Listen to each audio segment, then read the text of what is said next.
प्रशांत ठाकूर हे ग्रास रूटमधून वरती आलेले आहेत। पहिल्यांदा ते शेका पक्षात असताना पनवेल शहर युवकचे अध्यक्ष होते। नंतर आम्ही 2004 साली काँग्रेसमध्ये गेलो। त्यावेळेला ते नगरसेवक झाले, त्यांना नगराध्यक्षाचा मान ताबडतोब मिळाला। त्याच्यानंतर काँग्रेसमध्ये गेल्यावर त्यांना रायगड जिल्हा काँग्रेसचं पुरोगामी युवकचा अध्यक्ष मिळाला। म्हणजे सगळं तालुक्यावर जिल्ह्यावर असं करून नगराध्यक्ष आणि मग शेवटी ते 2009ला आमदार झाले। पुन्हा आणखीन 13-14 मध्ये आमदार झाले, 19ला आमदार झाले। एकंदरीत त्यांचा स्वभाव लोकांच्यात मिसळायचा असल्या कारणानं आणि खरं आहे तेच सत्य बोलायचं आणि होईल तेच काम सांगायचं, प्रत्येक कामाच्या मागे मात्र सर्व कामं व्हावीत असं लागायचं, हा त्यांचा स्वभाव धर्म असल्या कारणानं, गर्विष्ठ नसल्या कारणानं त्याच्यामुळं त्यांना लोकांचा फार मोठा पाठिंबा मिळतो आहे। त्यांनी ह्या 15 वर्षात भरपूर कामं केलेली आहेत। जे सरकारकडून फंड्स आणायचे त्यांनी भरपूर कामं केलेली आहेत।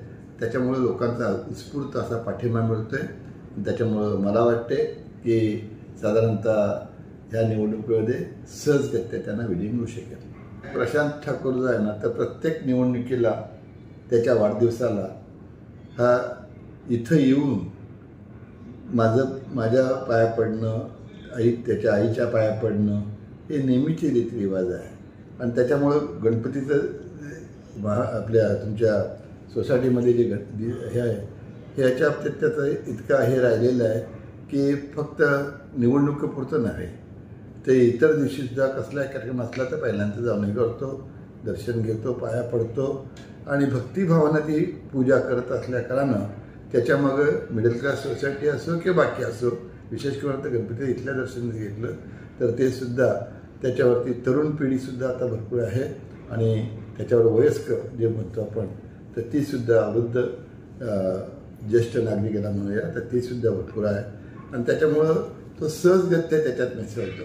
तुम्ही पाहत असाल, तुम्ही आता रॅली पाहिजे म्हणताय तर जिथं तर महिला त्याला ओवाळा येतात तेव्हा अगदी नम्रपणानं मान खाली घालून उभा असतो आणि महिला भगिनीसुद्धा त्याच्यावरती फुलांचा वर्षाव किंवा तांदळाचा वर्षाव करून अक्षत टाकून त्याला आशीर्वाद देत असतात आणि त्याचा परिणाम फार चांगला होतो की प्रत्येकाला वाटतं हा प्रशांत आपलाच मुलगा आहे, आपल्या घरातलाच आहे। सगळ्यांचा ओघ सगळीकडनं भाजपकडे येते। पाहायला गेला तुम्हाला तर सगळीकडचे रस्ते जसे येतात ना एकत्र आणि मोठा चौक होतो। आता त्याने ते काम केलं आहे। कलबुलीला आता गर्दी व्हायला लागली। खरं तर कलबुलीचा रस्ता आपला जुना होता, मुंबऱ्याकडनं ठाण्याकडनं येणारा, त्याच्यानंतर सायनकडनं तुम्हाला खारघरकडनं कोपऱ्याकडनं आला, त्याच्यानंतर पुन्हा जेनपीटीकडे जाणार दुसरा रस्ता झाला। आता इथेही गर्दी व्हायला लागली। त्यांनी 700 कोटी रुपयाचा एक ब्रिज गडकरी साहेबांकडे मंजूर करून घेतला आहे की त्याच्यामुळे जर सिग्नलला थांबायचीच गरज नाही। परस्पर गाड्या अगदी नॅशनल हायवेला किंवा बाकीच्या एक्सप्रेस हायवेला जातात ना तशा जण जाणार आहे। तर ही त्याची काम करण्याची पद्धत जी आहे, छोटं काम असो मोठं काम असो पण लक्ष देऊन तो करत असतो आणि त्याच्यामुळं साहजिकच त्याच्यामागं सर्वांचा पाठिंबा मिळतो आहे। अनेक संघटना ज्या आहेत, छोट्यांच्या मोठ्यांच्या समाजाच्या असतील आणि याच्यातले असतील, सगळ्या प्रकारचे समाज, सगळ्या प्रकारचे वर्ग, ज्याला व्यापारी वर्ग म्हणतो आपण, कामगार वर्ग म्हणतो, ते वर्गीकरण गेलं तर वर्गामधलं, समाजमधलं, समाजातलं आणि त्याच्याबरोबर आपल्याला पाहायला गेलं तर ज्येष्ठांचा सर्वांचा त्याला पाठिंबा मिळतोय आणि त्याच्यामुळं सगळ्या बाजूनं त्याच्या लोकांच्या अपेक्षा त्यांच्याकडे आहेत। हे चांगलं काम करतात, पुढं आणखीन चांगलं काम करतील आणि त्या दृष्टीनं मला वाटते हा पाठिंबा महत्त्वाचा आहे।